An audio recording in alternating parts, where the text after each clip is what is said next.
Okay, we are now on chapter 13, and this is on savings, investment, and the financial system, Principles of Economics by N. Gregory Mankiw.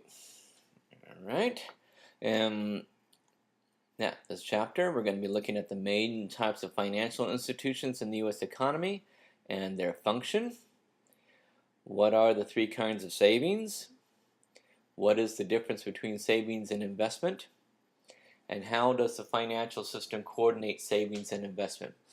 In addition, between bullet points 1 and 2, I'm going to throw in some slides about what stock and bond markets are, because I think this is very, very important to get some institutional information on these particular markets, and these are markets that affect us all the time. All right, and number 5, how do government policies affect savings, investment, and the interest rate? Okay, let's first chat about financial institutions. What are they? The financial system is a group of institutions that helps match the savings of one person with the investment of another. Financial markets are institutions through which savers can directly provide funds to borrowers. Examples are the bond market and the stock market. Bond market, certificate of indebtedness, so bond market is all about borrowing, and the stock market is a claim to a partial ownership of a firm. So in both situations, people who are seeking investment capital can get it through these markets, but one is through debt and one is through equity or ownership. All right, the next few slides will go into some detail about stock and bond markets. Okay, a bond, what is it? It's a certificate of indebtedness that specifies the obligations of the borrower to the holder of the bond. And why are bonds important?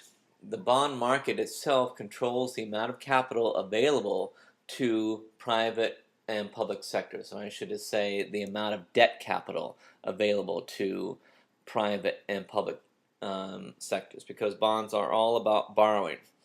A bond itself is a piece of paper that the bondholder gets when they borrow money.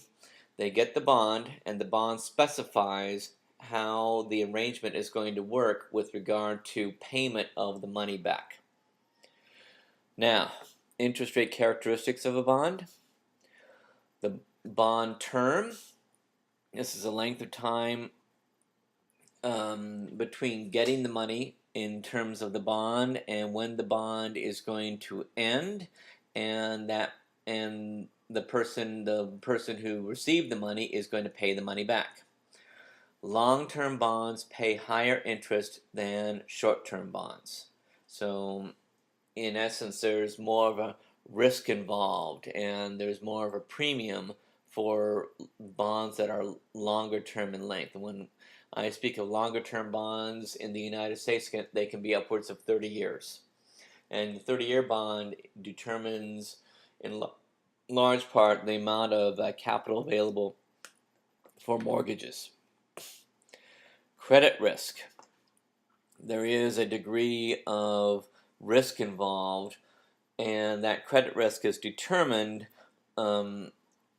by agencies such as Moody's and Standard & Poor's, and if they determine that the risk is high, then the person who is issuing the bond is going to have to pay higher interest as a result. And these risks can be interpreted in terms of letter numbers. So low risk is going to be A grade, whereas very, very high risk is going to be a low grade, which is going to be C+. Junk bonds are oftentimes C+, or maybe even below. Those bonds, junk bonds and risky bonds, have to pay higher interest. Tax treatment, the way in which tax laws treat the interest of a bond. If a bond issued by a city, or maybe, I think it's just a city.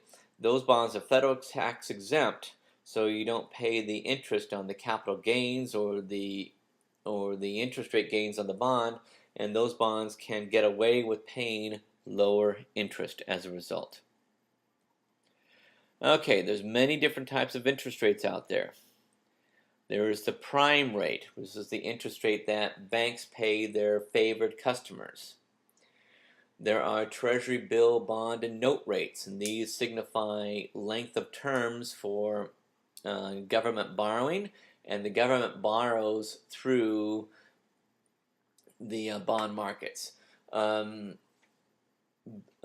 rates are going to be 6 months or less.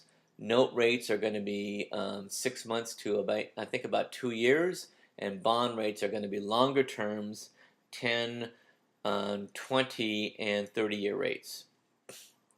The federal funds rate is the rate by which banks are going to borrow from each other for overnight funds. The federal discount rate is the interest rate by which banks can borrow from the Federal Reserve Bank. The London Interbank Offer Rate is an interest rate that governs banks that borrow from each other around the world internationally. Now, these are pictures of different types of bonds. You don't really see physical bonds anymore because everything is done electronically. On the left there is a savings bond, and on the right is a regular war bond. So here's the savings bond, and here is the war bond. The war bond was issued to individuals in which the government borrowed money to fight World War II. The savings bond on your left is oftentimes issued, I think it's called a Series I bond now, is issued oftentimes from parents to their kids as a simple way to accrue interest. And let's say it's a 7% interest. You pay you get the bond, and the government gets $17 from you, and at the end of the bond, typically it was 7 years, you would get that $25 back. But if you kept that bond, the interest would accrue, and whenever you turned the bond in, you receive the principal, which was the $17 plus any accrued interest. Okay, now we're going to chat a little bit about the stock market. What is a stock? A stock is a tradable security that a firm issues to certify that the stockholder owns a share of the firm. And here is an example of a stock certificate. Again, it's a paper model, paper copy, and we don't really see many individual stock certificates anymore. Everything is done electronically. Stock is equity financing. You're buying a part of the firm, and the firm is getting money so that it can engage in normal operations or investment in new products and development. As I just said, the stock represents ownership in a firm and is therefore a claim to the profit that the firm makes. Sale of a stock to raise money is called equity financing. Bonds, compared to bonds, stock offer both higher risk and potentially higher returns. The sale of bonds is called debt financing. So stock is equity, bonds is debt financing. Generally, bad news is good for bonds, bad for stocks. So political news, economic news, the stock market is going to swoon, it's going to go down, but the bond market is going to go up. Those two markets tend to work inverse of each other. Now, stock exchanges in the United States. The most important exchanges in the United States are the New York Stock Exchange and the NASDAQ. The New York Stock Exchange has most of the stocks that are traded in the U.S. NASDAQ has most of the technology stocks. The New York Stock Exchange, or the NYSE, is a physical place, while the NASDAQ is an over-the-counter exchange, and trades are taking place over the telephone or via computer. The Dow is a stock index of the top 30 stocks of the NYSE. So when you look at the Dow Jones Industrials, which is a number that right now is just above 10,000, right now being summer 2010, July 7th, that number is an indicator of how the general stock market is doing. There are other indicators, the Standard & Poor's, I think it's Standard & Poor's S&P 500, Russell 1000, but the Dow, the top 30 stocks, is the one that people look at the most. Okay, financial intermediaries, institutions through which savers can indirectly provide funds to borrowers. Examples are banks and mutual funds.